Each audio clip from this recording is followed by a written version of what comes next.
Hey you guys, how y'all doing? I'm the Californian Adventurer, and this is my first concert review.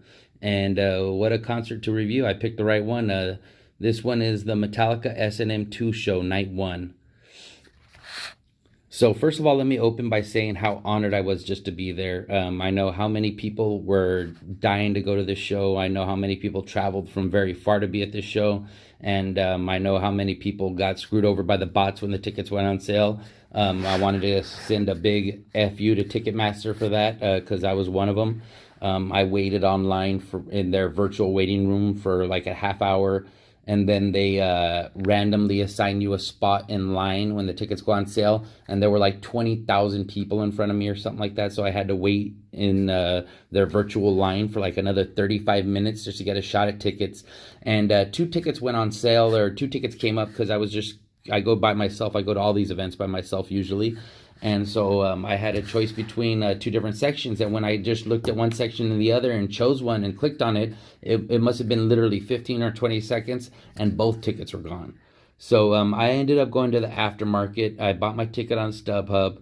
I paid 300 and some bucks for it. That's why my seat was up high in the nosebleeds. But I specifically chose up there. I could have paid about the same price and gotten a little better seat, but I specifically looked for a front row so I could get some footage. Whenever I film a concert or get footage at a concert, I always make sure I'm either front row up next to the stage, or front row of a section, so that way I could hold my camera low and I'm not bothering anybody.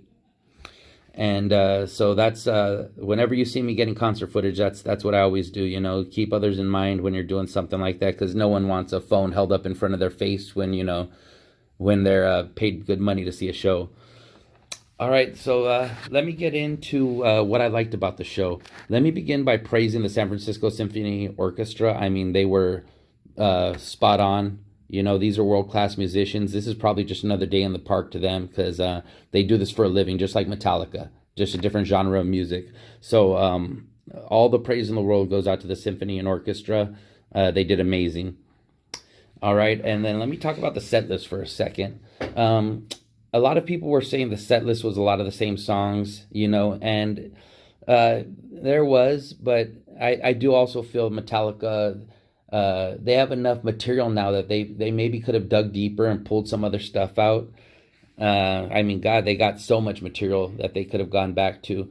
But also, I know nothing about musical arrangement. I know nothing about trying to change an arrangement from a rock song and have it transfer over to a symphony and orchestra arrangement. So who knows, maybe they tried other songs and the arrangement just didn't work. The arrangement just didn't sound good. So I don't want to say one way or another. I will say I do hope I was looking forward to some different songs. So I'm with a lot of people on that, but I'm also not disappointed with the show because of that.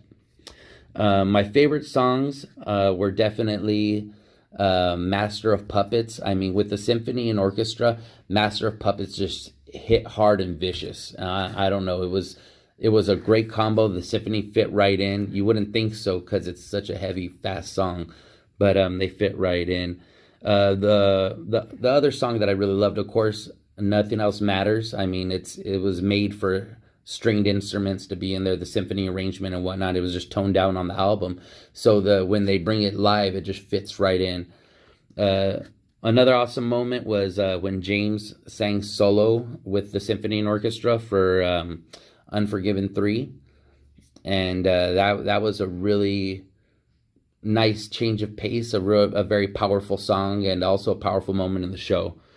And of course, Inner Sandman. That's not my main favorite Metallica song, but the symphony again, just like Master of Puppets, the symphony just hit, and you wouldn't think that a symphony and orchestra could make a song like that more metal or more powerful, but it actually did. And so I really loved it. The one song that I was kind of felt was lackluster with the symphony and orchestra. And when I say this, I don't want anybody thinking I'm complaining about the song or that I didn't like it. I mean, it was still awesome to watch, and I still enjoyed it. But I thought one, for whatever reason, wasn't as powerful as it could have been. And like I said, I know nothing about transferring music over, trying to adapt the arrangement over for symphony and orchestra.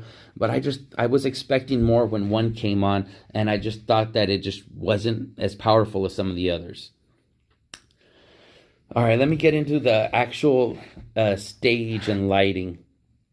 The stage and lighting, Metallica's always been known for having their, especially in the last couple decades, I should say, they've had their stage in the middle, whether it's rotating or not, but they've had the stage in the middle of the arena.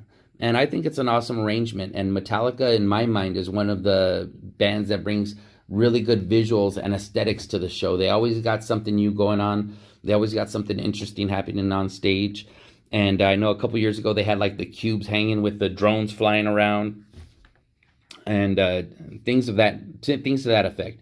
And this show was no different. They had a ring suspended above the stage, multiple rings of different sizes suspended above the stage, and they were television screens on the inside and outside, and on the tops. And I don't know about the tops and bottoms, but for sure the inside and outside. The tops and bottoms, I think, were just like color lighting, almost for ambience. And it was awesome for visuals. I mean, it set the mood of a song. It provided great visuals, provided that great aesthetic lighting. It changed the whole stage purple, changed the whole stage red. And it was just fantastic for that. I actually think visually, as far as that part goes, it was one of the best shows I've ever seen. The visuals were stunning. The only complaint I have with that is that they didn't provide a big screen just to see the artists and to see the other musicians that were part of the orchestra and symphony. You were looking at these big rings, and so when they would show a kind of, try to show a close-up of James, I guess, or whoever, and you would see like a forehead on the top ring, like part of a nose in the middle ring, and like the bottom of a chin on the bottom ring. And so you just couldn't make out, you couldn't get any good look at the artist himself. And I guess they had a small screen. You could see it in some of my videos, like during the Cliff tribute, where you could see the guy on the small screen, but it was just that it was a smaller screen where you could barely kind of see him, but you couldn't see how his fingers were moving. You couldn't see him actually playing the instrument clearly. And so that visually, that would be my only complaint about the show, is that they just didn't have a screen where you could just see the artist play. But other than that, I mean, visuals were stunning.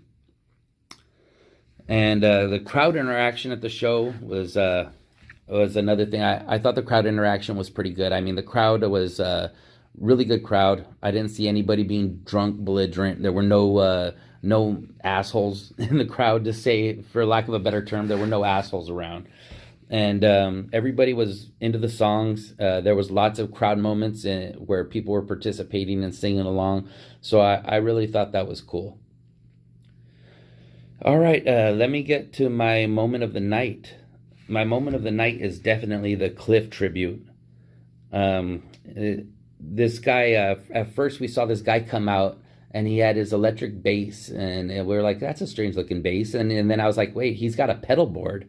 And I knew we were in for something different when I saw this stand-up bass come out, or this upright bass with a pedal board. And this dude blew us away. His name was Scott Pingle. If you've never heard of Scott Pingle, definitely watch the Cliff tribute videos out there, and the one I have on my channel here. But Scott Pingle, I mean, I can't speak highly enough about this guy. This guy came into a difficult spot, especially not being a member of Metallica. Even when you're a member of Metallica playing Anesthesia or whatever, I mean, you're going to be critiqued. And here came this guy, and I mean, he just knocked it out of the park. It was a beautiful tribute to Cliff. The dude I sit next to, he actually grew up in Castro Valley, 2 blocks away from Cliff's dad's house, and he was saying how nice Cliff's dad was. He met him a couple times on various occasions in the neighborhood and whatnot. And his mother still lives in that neighborhood, and Cliff's dad still lives two streets away. And he was saying that Cliff's dad is just nice as can be. And I know I've been seeing different reports that Cliff's dad was in the house. And so I really hope Cliff's dad enjoyed that tribute, because it was something special. And that was definitely the moment of the night. That was the strongest moment of the night. That was my favorite moment of the night. That moment alone made the show worth it for me. It was just, special is an understatement for what it was. So all the praise in the world goes out to Scott Pingle. I was hearing that he also plays in various restaurants and clubs and jazz clubs and type of things around the Bay Area. So I'm going to keep an eye out for Scott Pingle because he made a fan out of me, that's for sure. And the few things, like I said, I'm not trying to nitpick. I'm not trying to whatever. This is just a review, so I'm saying what I did like and what maybe could have been better. The few things that I think could have been better were the volume overall was a little soft. It was a little low, especially up in the upper deck. You could kind of hear it in my videos as well, and maybe some other videos out there. But I also understand there's stringed instruments involved. You know, you can't crank it up. You know, you can't crank it up to 11, for lack of a better term. You know, you can't outblow the symphony here. And so I understand that. But if there was any complaint volume-wise, that would have been it, is that it was just from up in the upper deck, the sound was a little soft. And of course, I mentioned not being able to see the artist on the screen, you know. I mean, that just, it would have been nice, but hey, I guess I'll have to go to the theater and get the DVD, right? And another thing that I thought was lacking at this show, this was the first show at the Chase Center in San Francisco, right, in Mission Bay. And I thought that transportation after the show with Bart was lacking. Getting to the show, they actually had some pretty good shuttles and stuff going from the BART stations. But after the show, it's like I went straight to the shuttle and got on the very second shuttle that you could get on to get out of there, which left right after the first shuttle. But I didn't stop for merch. I actually wanted to go back to a merch booth and get a t-shirt, or I wanted to stop and get something. But I also knew how, you know, I needed to make it across the bay, or else I'd be shoveling out over $100 for a cab to get across the bay, or about $80 for an Uber. So I went straight to the shuttle line and got on a shuttle relatively fast. And we got over to the Embarcadero station, and the last train going to where I needed to go there weren't any more running. There was still one more train running to the other side of the bay, and that was it for the night. And so I was able to make it to the other side of the bay, which is closer where I need to get to, and transfer to a few trains that were the last trains and get to where I needed to get to. But if you stopped in the merch booth, if your wife had to go to the bathroom real bad and there was a line, if you just wanted to stand outside the center and talk with some friends for 5 or 10 minutes before you said goodnight and went your separate ways, you probably missed the last BART going back across from the West Bay to the East Bay, and you were probably stuck in San Francisco.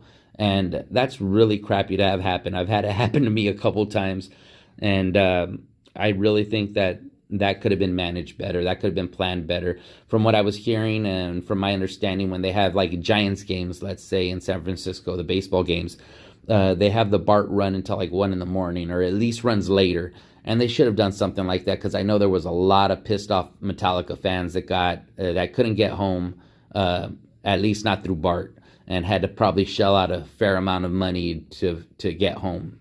And that's just crappy when it happens. So that wraps up my first concert review. I really hope you enjoyed it. I'll be having more reviews coming in the future of concerts that I've gone to in the past, even going back years and years to some special events, you know. I mean, if anybody else could get some entertainment out of it, or get some knowledge out of it, or just try to relive the experience even through my words, that's fine, you know. I mean, that I appreciate that. I like that. And so I'll have more reviews coming, and I'll also have some more different content. And thank you for watching my videos. Be sure to like and subscribe to my channel, The California Adventure, and I'll try to provide some more content in the near future.